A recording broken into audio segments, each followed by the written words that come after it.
It's the first day of school after the midterm break, and for the students here, there's a feeling of renewal. The classrooms have been refurbished with brand new desks.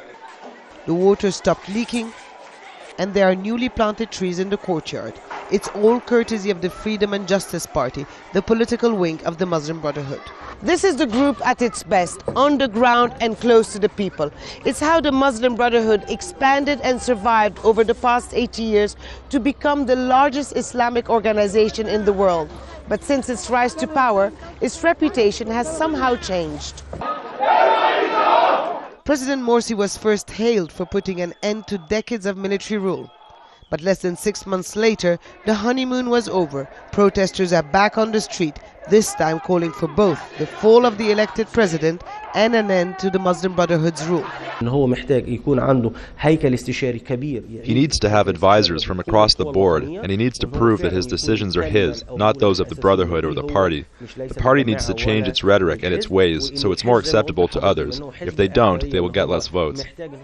A debate is now raging in Egypt over what the Muslim Brotherhood is, what are its goals, and what role the president is playing.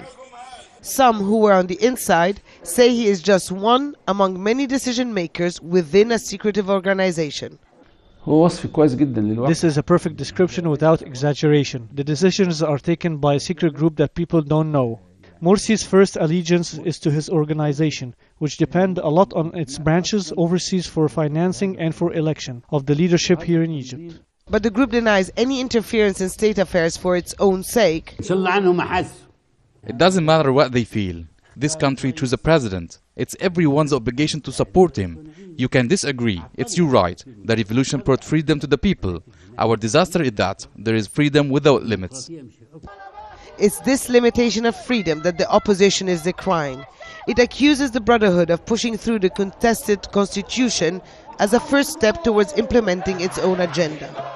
For 8 decades, the Muslim Brotherhood was the main opposition in Egypt. Now that it's in power, it has come under heavy criticism. The group will have to redefine itself because its success depends on President Morsi's performance. Khod Abdel Hamid, Al Jazeera, Cairo.